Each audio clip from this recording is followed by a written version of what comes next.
All right. Well, thank you all for joining this evening. My name is Ethan Walker, and I'm presenting to you from Uganda. This research is an outgrowth of my professional work, looking at ways to adapt the design and construction process to better serve end users. We're going to start by looking at some of the context of the work. The Karamojong are a group of semi-nomadic tribes living in the rural northeast of Uganda.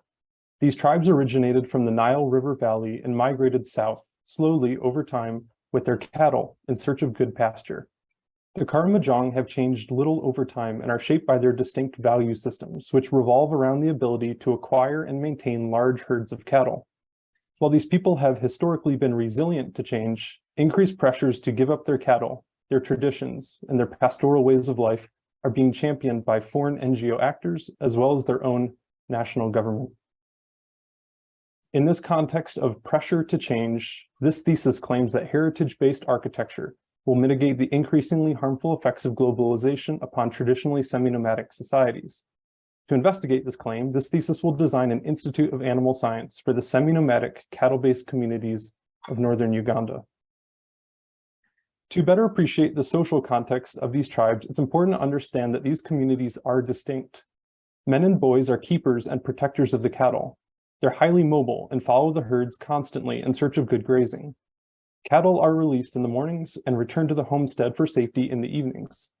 These homesteads are complex arrangements of fences, buildings, and corrals, built and maintained by the women, who, in addition to construction, engage in small-scale agriculture, food processing, cooking, water collection, education, and a host of other responsibilities.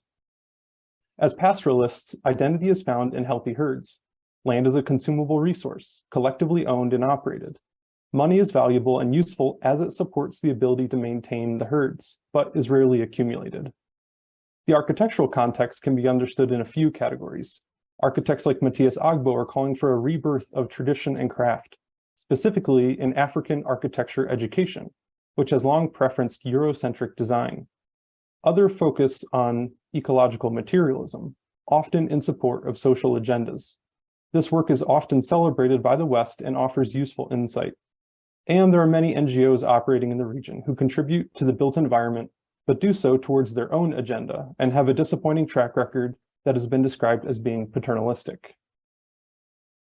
To understand the harmful traits of impositional architecture, an evaluative framework has been developed. The provided examples represent work that is among the most socially aware in their orientation towards user communities. The result of this analysis shows that architectural offices, presumably operating with good intentions, often fail their user communities due to the systematic bias that produces the work. Funding agents hire designers to work for a limited time. The priorities of the funding agent rarely align with the end user, and it is not the communities who initiate the acts of architecture, but the funding agent. And perhaps most important, the process of construction follows the Western model of design and construction that was introduced to Uganda in the colonial era. This process dispossessed the matriarch as keeper of the built environment and reallocated those duties to Western university-trained individuals.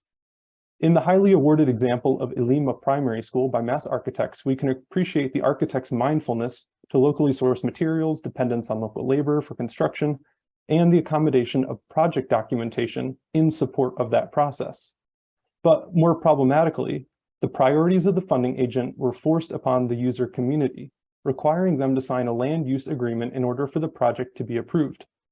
The foreign funding and priorities in the project demonstrate impositional qualities that undermine the work. These types of failures are common in the region and point to disturbing trends, not often discussed. The findings from this framework initiated a precedent study into the role of architects in the design process, looking specifically at the various actors in the ecosystem of a project, their positional power, and the bias that they hold. Studying innovative projects like Francis Carey's Gondo Primary School in comparison to the Karamojong current process of construction demonstrate alternative models of engagement in working with user communities. Diagramming the project initiator, designer, constructor, and the sequence in which they communicate inspired an alternative model of practice. The key takeaways from this process are, first, The arrangement of stakeholders and the role they play in constructing a building is malleable, able to form many shapes to accomplish the project's stated goals. Second, the architect can elevate user agency and traditional knowledge when operating in the role of technical advisor, leveraging their training and experience in service to the user community. In the proposed alternative model of engagement, the role of the university-trained architect is redefined to avoid impositional characteristics. The architect must first take on the role of apprentice, working physically in the act of construction to better understand common materials, techniques of making, and the process of matriarch-led communal building. After learning, the architect may operate from their technical experience to propose adaptations to the built environment, starting with works small in scale and impact, and working iteratively over time to build trust, communication, and gain feedback from the user community. Successful interventions produce viral adaptation, where matriarchs see new techniques proposed and seek to replicate them in their own work.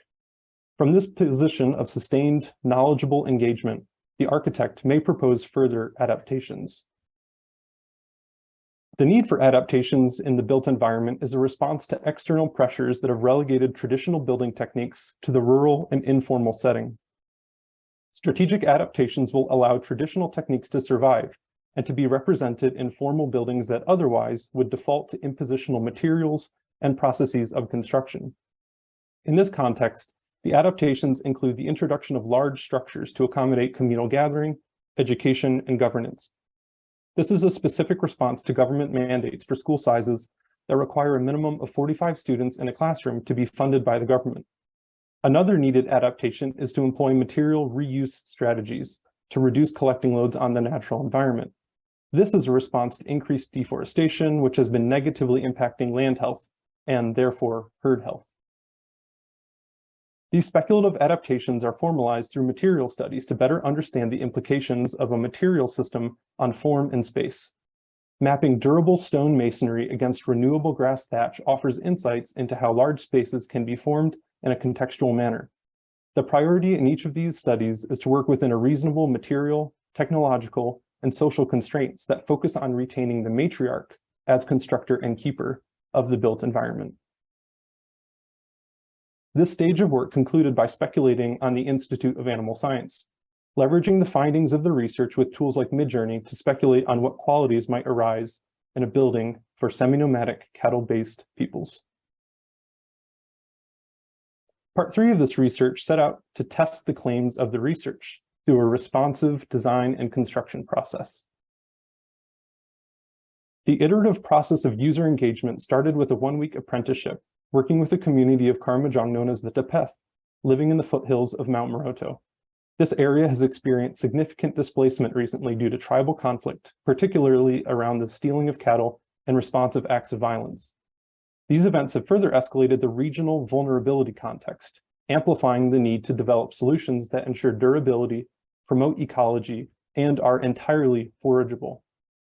This process was conceived as a learning experience, a way for me to gain a better understanding of traditional techniques of building, the range of available materials, and the processes of communal design and construction. Our team of 8 worked for 3 days, constructing the granary out of entirely collected materials. Some takeaways from this experience included a greater appreciation for the role of binding, weaving, and aggregation to form greater material strength. Second, the communal building process allows for site-based design adaptations. While each builder knows the process and the techniques, they're continually responding to what is in front of them, gradually forming a productive structure from piles of raw material. After speaking with the team about my research, we agreed that a dwelling sited on communal land nearby would be appropriate. Before the new building could be designed, a thorough review of traditional practices was needed. In this case, the granary constructed during the apprenticeship served as the prototypical structure. Points of failure were identified, particularly around the base of the structure, which experiences rot and UV damage due to surface runoff and exposure to sun. A second point of failure is in the same timber framing members, but at the top of that member where it meets the elevated floor. At this point, bindings often work free, and through repeated use, that joint fails with the platform eventually falling to the ground. In response to these failures, new materials and details were introduced to address these specific problems, but with the added ambition of accomplishing larger structures greater durability, and more ecologically friendly building practices, all in a way that aligns with the existing institutions around making. I then developed two designs that integrated the proposed strategic adaptations, particularly focusing on dry stack stone wall for its durability, thermal comfort, and suitability for nomadic habitation. Other techniques were integrated, such as built-up structural roof framing, extended entryways, and parabolic roof framing, and extending the roof overhangs. After returning to Maroto, the team reviewed the designs and selected Proposal 2 for construction. In 5 days, we constructed the dwelling with a team of 9 at a cost of $186 that went exclusively to compensating team members a standard daily rate for construction. All materials were foraged at no cost, with the exception of 2 door hinges, a latch, and a padlock. The process of construction struck a balance between new techniques complemented by more familiar methods of building. For example, the ring beam between the stone and roofing led to an insightful discussion around design intent and constructible details. In general, proposed adaptations were enthusiastically pursued, with technical issues being found with 2 of the proposed adaptations that led to their removal. After collecting feedback from the matriarchs on the process, we discussed the next project. A site was selected and approval from the local chairman was obtained before closing out this stage of work. Reflecting on the building process, points of failure were identified, particularly around the connection detail between the stone and roof framing, and with the roof framing limitations due to the height of reed plants. In this proposed adaptation, these failures are improved through more careful detailing around the stone wall with the introduction of built-up trusses, formed from bundled reeds to achieve larger spans.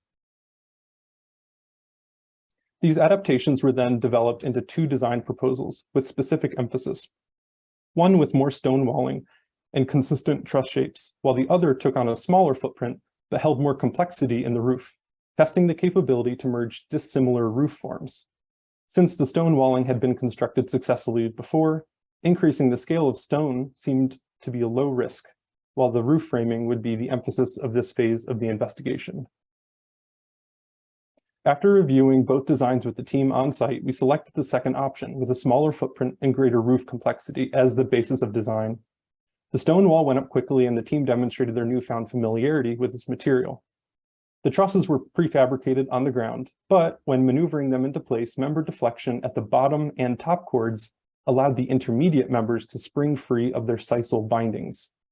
While the trusses were slowly formed back into place, they had been deformed and lost a significant amount of their expected strength.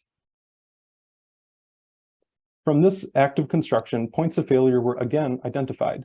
In this case, the rigidity of the truss members, connection details, and an intersection with the stone remained a problem.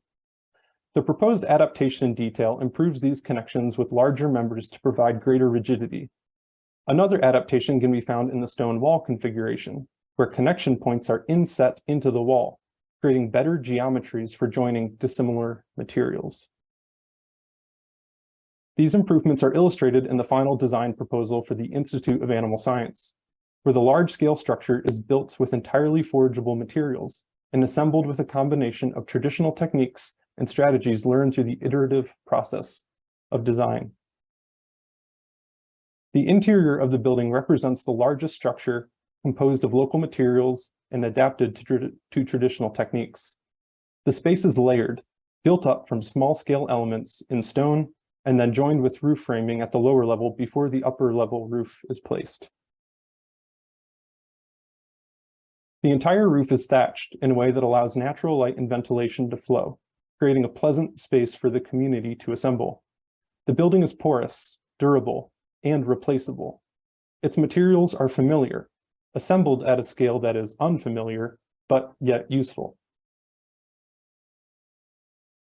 Beyond the form of the building, the life cycle of the Institute is considered through 4 phases.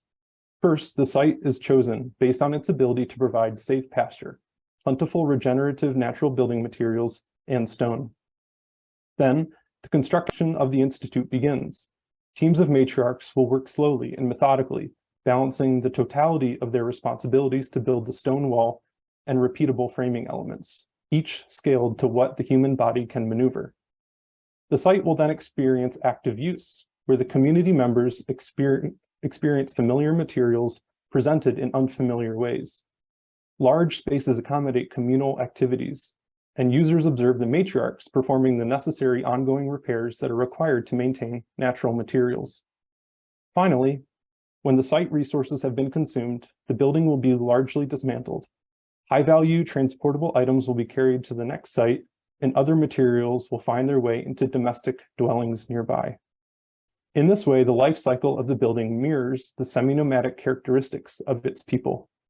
The architecture here emerges from the lessons learned through the iterative design process, capitalizing on the successful adaptations at a scale that matches the capabilities of the builders and the land.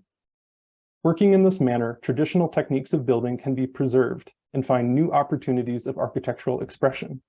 Architects can work creatively in this context, leveraging their professional training and experience in support of tradition and in support of those who build it. Thank you.